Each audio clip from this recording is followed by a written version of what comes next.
آداب عرض ہے، آپ دیکھ رہے ہیں ADN اردو نیوز اور آپ کے ساتھ میں ہوں ڈاکٹر سید وہاب الحق۔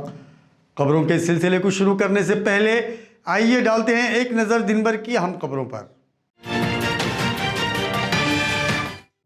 جامع مسجد کے سعید ہال میں مولانا محمد سعید خان کی حیات اور خدمات پر 2 روزہ قومی سیمینار کا انعقاد۔ نوبت دروازے کے دونوں جانب جلد ہی بنائی جائے گی نئی سڑک۔ اور گلستان اردو پرائمری اسکول میں لائبریری اور سائنس لیب کا افتتاح۔ اب خبریں تفصیل سے۔ مولانا محمد سعید خان صاحب بانی مدرسہ کاشف العلوم اورنگ آباد کی حیات اور خدمات پر آج سعید ہال اورنگ آباد میں 2 روزہ قومی سیمینار کا اہتمام رابطہ ادب اسلامی مرہٹواڑہ کی جانب سے کیا گیا ہے۔ اس موقع پر علماء دین نے خطاب بھی کیا۔ مولانا محمد سعید خان ایک متحرک آدمی تھے اور انہوں نے اس علاقے میں جب یہ دیکھا کہ لوگ دین سے دور ہیں تو انہوں نے جامعہ اسلامیہ کاشف العلوم کی بنیاد 1959 میں ڈالی، اور اس کا مقصد یہ تھا کہ جب تعلیم عام ہوگی تو اس ملک میں، اس دیش میں امن بھی عام ہوگا اور امن کا پیغام ملک کے کونے کونے تک پہنچے گا۔ اسی لیے کاشف العلوم کی بنیاد کے ساتھ ساتھ انہوں نے تبلیغ کے نام سے اس علاقے میں تبلیغی دعوت کی بنیاد ڈالی تاکہ لوگ دین سے واقف ہوں، اور اس کی خاطر انہوں نے پورے ملک کا دورہ کیا اور پورے ملک کے لوگوں کو پیغام دیا کہ دین سے قریب آنے کے نتیجے میں یہ ملک امن کا گہوارہ بنے گا، اور پورے ملک میں ایک قسم کی جو بدامنی چھائی ہوئی ہے یا لوگ دین سے جو دور ہیں ان میں دور سے قربت پیدا ہوگی۔ اسی لیے وہ یہ کہتے تھے کہ ہمیں صرف دین کی بات کرنی ہے۔ آج جو 2 روزہ قومی سیمینار کا انعقاد سعید ہال میں ہو رہا ہے وہ مولانا محمد سعید خان حیات و خدمات کے موضوع پر ہو رہا ہے۔ اس کا مقصد یہ تھا کہ جامعہ اسلامیہ کاشف العلوم کے بانی اور یہاں تبلیغی جماعت کے بانی مولانا محمد سعید خان صاحب رحمۃ اللہ علیہ کی خدمات اور قربانیاں بہت زیادہ رہی ہیں، لیکن یہاں پر جو نئی نسل ہے وہ ان قربانیوں سے اور ان کی خدمات سے واقف نہیں ہے۔ اسی لیے ضرورت اس بات کی تھی کہ ہم کوئی سیمینار منعقد کر کے ان کی خدمات اور قربانیوں کو نئی نسل کے سامنے لائے تاکہ نئی نسل اس کو مشعل راہ بنائے اور اسی طرح سے ان کے اندر بھی وہی قربانیوں کا جذبہ پیدا ہو اور پھر وہ ملت کے لیے، ملک کے لیے اور دیش کے لیے کام کریں تاکہ ہمارا دیش امن و امان کا گہوارہ بن جائے اور یہاں امن و شانتی اور سکون قائم ہو جائے۔ اس طریقے کے سیمینار کر کے علمی ادبی ذوق اور شوق پیدا کرنا چاہتی ہے۔ قلمی اعتبار سے جو صلاحیتیں ہوتی ہیں اس کو اجاگر کرنا چاہتی ہے۔ یہ ہم دعا کرتے ہیں کہ اللہ تعالیٰ اس سیمینار کو کامیاب عطا فرمائے اور پورے ملک کے اندر اس کے فیض کو عام فرمائے۔ تکنیکی مشنری کے شعبے میں ضرورت کے مطابق درستگی رنگ و روغن کر لیں، یہ بات میونسپل کارپوریشن کمشنر ڈاکٹر ابھیجیت چودھری نے کہی ہے۔ آج انہوں نے سینٹرل ناکے پر مشنری شعبے کا جائزہ لیا۔ اس موقع پر وہ مخاطب تھے۔ اسی طرح آج میونسپل کارپوریشن کے جانب سے ہرسول ٹی پوائنٹ سے ٹی وی سینٹر کے راستے کے ناجائز قبضات بھی ہٹائے گئے۔ سینٹرل ناکا روڈ پر واقع مشنری شعبے میں ضرورت کے مطابق درستگی کے کام اور رنگ و روغن کرنے کی ہدایات آج میونسپل کارپوریشن کمشنر ڈاکٹر ابھیجیت چودھری نے متعلقہ افسران کو دی۔ ڈاکٹر ابھیجیت چودھری نے مشنری شعبے کا دورہ بھی کیا۔ JCB، ہوک لوڈر، ٹپر، جنٹنگ مشین وغیرہ مشینوں और गाड़ियों का इस मौके पर जायज़ा भी लिया गया। इसी तरह आज औरंगाबाद म्यूनसिपल कॉरपोरेशन के जानिब से हरसुल टी पॉइंट से टीवी सेंटर चौक तक जुमला 20 नाजायज़ कब्जाजात को हटाया गया। हा 200 मीटरचा रोड आहे, म्हणजे 200 फुटाचा रोड आहे, 60 मीटरचा. त्यापैकी डिवायडरच्या अलीकडेहून जे आहे 30 मीटर आहे, डिवायडरच्या पलीकडून 30 मीटर आहे. डिवायडरच्या त्या साईडला सर्व्हिस रोड आहे, ग्रीन बेल्ट आहे, परंतु डिवायडरच्या उजव्या बाजूला पूर्ण स्लम आंबेडकर नगर झोपडपट्टी इथं बसलेली आहे. त्याच्यामध्ये आम्ही नागरिकांचे घरं न तोडता जे कमर्शियल दुकानं आहेत तेवढं तोडण्याचा आम्ही ठरवलेलं आहे. ॲक्च्युअल जर 60 मीटर 30 मीटर घेतलं तर खूप घरं जातील, खूप लोकांचं नागरिकांचं नुकसान होईल. त्याच्यामुळं ते न करता फक्त जेवढे समोरचे जे दुकानं आहेत त्याची कारवाई करण्यात येत आहे. माझ्यासोबत सविता सोनवणे पदनिर्देशित अधिकारी, आमचे इन्स्पेक्टर, तसेच Sambhaji Pawar police inspector CIDCO police station आणि त्यांचा पूर्ण स्टाफ इथे आमच्या मदतीसाठी आलेले आहे. आणि अशा पद्धतीने ही कारवाई चालू आहे. ही कारवाई आम्ही कालपासून सुरू केलेली आहे. इथून जळगाव रोडपर्यंत हरसुल टी पॉइंटपर्यंत ही कारवाई करणार आहोत. नौबत दरवाज़ा से पंचकुआ कब्रिस्तान के मुजव्वज़ा रास्ते का डिज़ाइन पेश करने के ज़िमन में municipal commissioner doctor Abhijit Chaudhary ने हिदायत जारी की है। आज उन्होंने इस रास्ते का जायज़ा भी लिया। Municipal commissioner doctor Abhijit Chaudhary ने नौबत दरवाज़े से पंचकुआ कब्रिस्तान तक सड़क की तामीर के ज़िमन में हिदायतें जारी की। नौबत दरवाज़े के दोनों जानिब से सड़क तामीर करना है, लिहाजा इस सड़क के बाजू सेफ्टी वाल भी बनाना ज़रूरी है क्योंकि नौबत दरवाज़ा ऊंचाई पर है। म्यूनसिपल कमिश्नर अभिजीत चौधरी ने इस मौके पर बताया कि इस रास्ते की तामीर का तखमीना भी लगाया जाएगा। उन्होंने फ़ौरन खाका तैयार करने की मुतल्लिका अफसरान को हिदायत जारी। औरंगाबाद शहर में बढ़ते जराइम के पेश नज़र पुलिस कमिश्नरेट औरंगाबाद की जानिब से तहफ़्फ़ुज़ वर्कशॉप का अहतमाम किया गया था। शहर के लगभग 25 स्कूलों में इस वर्कशॉप को मुनक्कद किया गया। आज पहले मरहले में इसका अख्ताम अमल में आया। इस मौके पर दामनी वफद की पुलिस अफसरान ने तलबा से रहनुमाई की। विद्यार्थ्यांच्या सुरक्षेच्या संदर्भामध्ये आपण कार्यशाळा ज्या आयोजित केलेल्या आहेत, सकाळ वृत्तसमूहाने आणि माननीय पोलीस आयुक्त निखिल गुप्ता सर, माननीय उपायुक्त अपर्णा गीते मॅडम यांच्या मार्गदर्शनाखाली सध्या कार्यशाळा चालू आहेत. आणि या निमित्तानं मी सगळ्या शाळांना असं आवाहन करेल, आम्ही शाळेपर्यंत पोहोचतोय तसा आम्हाला सुद्धा तेवढाच रिस्पॉन्स भेटतोय. पण ज्या शाळा आत्तापर्यंत या गोष्टीपासून वंचित राहिलेल्या आहेत त्यांनी दामिनी पथक, भरोसा सेल यांना कॉन्टॅक्ट करावा आणि आपल्याकडे जो स्वसंरक्षणाचे जे कार्यक्रम चालू आहेत त्याच्यामध्ये सुद्धा सहभाग नोंदवावा. आणि शाळांमध्ये सुद्धा आमच्या कायद्यासंदर्भात, विद्यार्थ्यांच्या सुरक्षेच्या संदर्भात आम्ही जे सांगतोय ते मुलांपर्यंत पोहोचण्यासाठी आम्ही प्रत्यक्ष पोहोचतोय मुलांपर्यंत. त्यासाठी नक्की आम्हाला कॉल करा, हेल्पलाईन नंबर वापरा, आम्ही नक्की मदतीला येऊ आणि कार्यशाळेतसुद्धा आम्ही घेत राहू. शाळा तर आहेतच, पण महाविद्यालयांमध्ये सुद्धा आमचे अवेअरनेस प्रोग्राम चालू आहेत. आणि आत्ता जे आम्ही दर शनिवारी जो आमचा प्रोग्राम स्वसंरक्षणासाठी जो आम्ही प्रोग्राम घेत आहोत पोलीस आयुक्तालयाच्या मुख्यालयाच्या ग्राउंडवर, तो फक्त शाळांपुरता मर्यादित नाही तर सर्व महाविद्यालय, त्यानंतर जर महिला जर काही त्यांची बचत गट असतील आणि त्या महिलांची जर इच्छा असेल त्यांनी ते स्वसंरक्षणामध्ये त्यांनी सहभाग व्हावा तर त्यांना आम्ही बोलवतोय. मी सगळ्या महाविद्यालयांना पण आवाहन करीन की त्यांनी मुलींना स्वसंरक्षणाच्या या कार्यक्रमासाठी जरूर पाठवावं. आणि तो कार्यक्रम खूप उत्कृष्टरित्या सध्या चालू आहे. विद्यार्थ्यांपेक्षा मी पालकांनाच आवाहन करीन, कारण पालक सध्या नोकरीच्या निमित्ताने म्हणा किंवा त्यांच्या कामाच्या निमित्ताने घराच्या बाहेर असतात.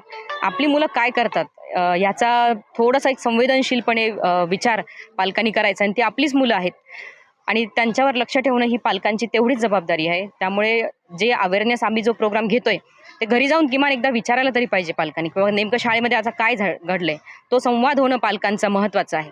आणि याच्यामध्ये पालक खूप महत्त्वाची भूमिका बजावतात. शाळा तर आहेच, पण पालकांनी सुद्धा याच्याबाबत थोडंसं अवेअर राहायला पाहिजे. नाजरीन, अब वक्त हो चला है एक मुख्तसर वक्फे का. खबरें अभी और भी हैं, देखते रहिए ADN उर्दू न्यूज़. अरे वा, किती छान काम करता तुम्ही महिला. पण याआधी तुम्हाला तुमचं कौशल्य दाखवायला वेळच मिळायचा नाही ना. अहो, घरात पाणी भरण्यासाठी अख्खा दिवस वणवण करावी लागायची बघा. अहो, पार थकून जायचो साहेब आम्ही. तब्येती पण बिघडायच्या. या पाण्यापायी आमची कामं लेकींची शिक्षण पण सुटली होती बघा. या गावामध्ये घराघरात नळांना पाणी आलंय आणि आमचं जीवनच बदलतंय. आई ती वर्गात दुसरी आली आहे आणि बाईने मला स्कॉलरशिप मध्ये बसायला सांगितलंय. हार्दिक अभिनंदन तुझं.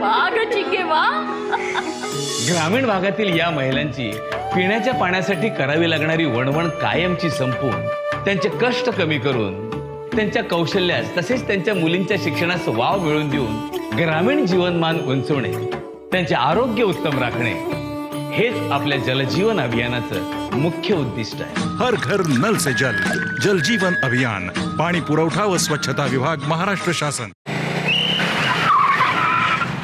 मस्त मास्क पहना रे तूने. Thank you sir. वो जान बचाने के लिए पहनना पड़ता है ना सर. रेडीमेड है या टेलर मेड है? ऑनलाइन ऑर्डर किया है सर. एक और है क्या? है ना सर. देना. बहुत मस्त लगेगा आपको. ये ना सर. सर ना भाई, जान बचाने के लिए बाइक चलाते वक्त सिर्फ खोपड़े पे मास्क पहनेगा तो खोपड़े को कौन बचाएगा? समझ गया सर. हेलमेट ऑनलाइन ऑर्डर कर, वरना हमेशा के लिए ऑफलाइन हो सकता है. Okay sir. ये ले. चल हम ये भी ऑनलाइन भर दे. हेलमेट पहने, ट्रैफिक नियमों का पालन करे, जिंदगी के सफर को सुरक्षित रखे. नाजरीन, वक्फे के बाद आप सभी का दोबारा खैर मकदम है. आज बरक़ी मुलाज़मीन तंजीम के मुख्तलिफ मतालिबात पर तीनों बरक़ी कंपनियों के जानिब से शहर में अजीम मोर्चा निकाला गया. बहुतांशी बांधवांची मागणी होती अदानी गो बॅक यामुळे नागपूर धुंदून गेला होता.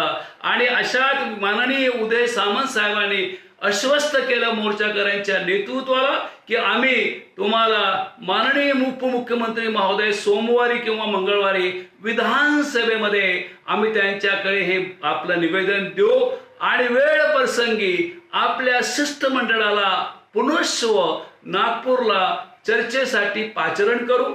दरम्यान आपले ऊर्जा सचिव तथा तीनही CMDने आपल्या 22 डिसेंबरला चर्चेचं आयोजन बिजलीनगर गेस्ट हाऊसला केलं होतं. परंतु बहुतांशी नेते हे प्रवासामध्ये होते 22 तारखेला. त्यामुळे संघर्ष समितीच्या वतीने सांगण्यात आलं की आता चर्चेसाठी येऊ शकत नाही. तर त्यांनी 2 जानेवारीला मंत्रालयामध्ये बैठकाचं आयोजन केलेलं आहे. या बैठकीमध्ये आपण पुनश्व जाणार आहे. परंतु एक गोष्ट निश्चित झाली की जो 23 तारखेपर्यंतचा असहकार आंदोलन नाही, तो कंटिन्युएशन आंदोलन आहे. असहकार आंदोलन सुद्धा आपल्याला कंटिन्यू करायचं आहे. या असहकार आंदोलनामध्ये जो काही आपल्याला अधिकाऱ्यांची बैठक अटेंड करायची नाही, विद्युत पुरवठा ग्राहकाची खंडित करायचं नाही, विद्युत ग्राहकाला सेवा कुठेही खंडित करता कामा नये. सेवा बजावण्याचं कार्य या ठिकाणी केलं आणि संघर्ष समितीच्या वतीने 72 तासचा संप हे 4 जानेवारीला 00 आवर्स पासून सुरू होईल. तो 72 तासचा संप आहे. या संपामध्ये सुद्धा महाराष्ट्र शासनाने याची दखल नाही घेतली या विशाल मोर्चाची आणि संभावित संपाची. तर भविष्यामध्ये 18 तारखेपासून बेमुदत संप होईल. हे प्रायव्हेटायझेशन होऊ नये, खाजगीकरण होऊ नये.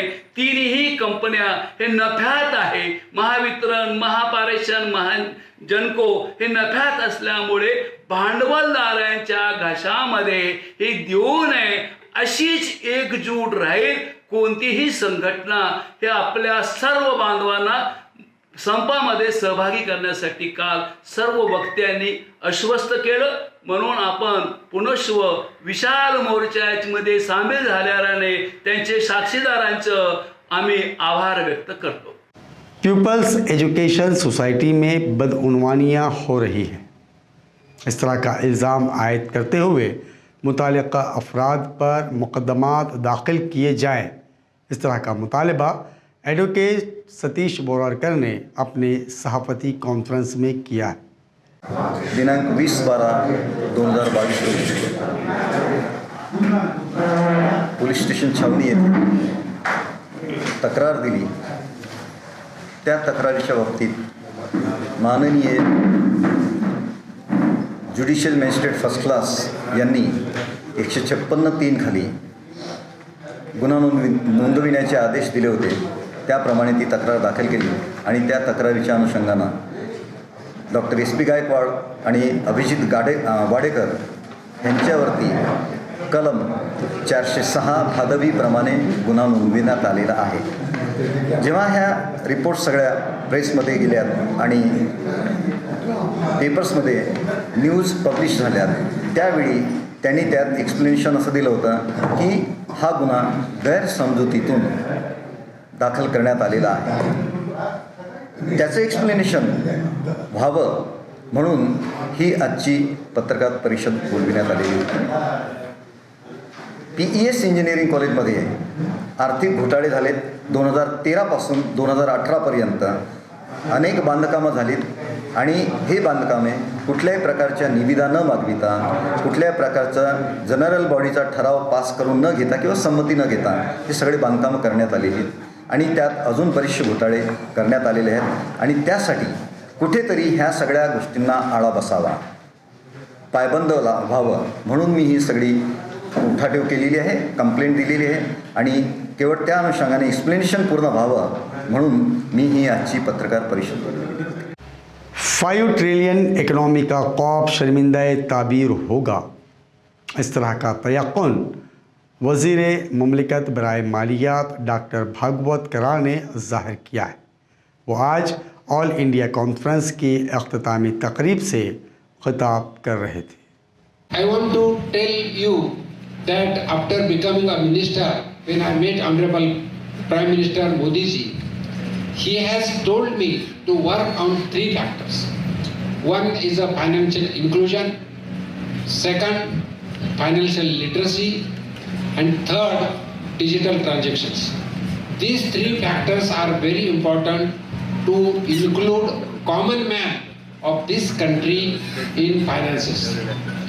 As you are aware that, you must be knowing that even a simple thing in our country, the bank accounts were not there of the poor people. So the Pradhan Mantri Jan Dhan Yojana, which started in 2014, and I am proud to say that today there are 47.40 lakhs, 47 crore 40 lakhs accounts are opened at the zero balance of the common people or the poor people. Commerce Conference of ICA 2022. 73 years in continuity is no joke. It's a very, very serious thing. A big round of applause for ICA for continuing for 73 years. I think very few people in this room are present who would have seen the first ICA conference happening in 1949. And indeed, since then, ICA has been recommending to the government of India various things that is required to make the change in the government. Gulista Urdu primary school Harsul Jagirdar colony में आज library और science laboratory का इफ्तिताह read and lead के सदर मिर्ज़ा अब्दुल क़य्यूम नदवी के हाथों अमल में आया। लैब बनाई है साइंस लैब, उससे हमें बहुत पढ़ना लिखना आ रहा है। इस साइंस लैब में हमने बहुत सारे तजुर्बे देखे और लाइब्रेरी भी खुली। लाइब्रेरी में हमने अरबी किताब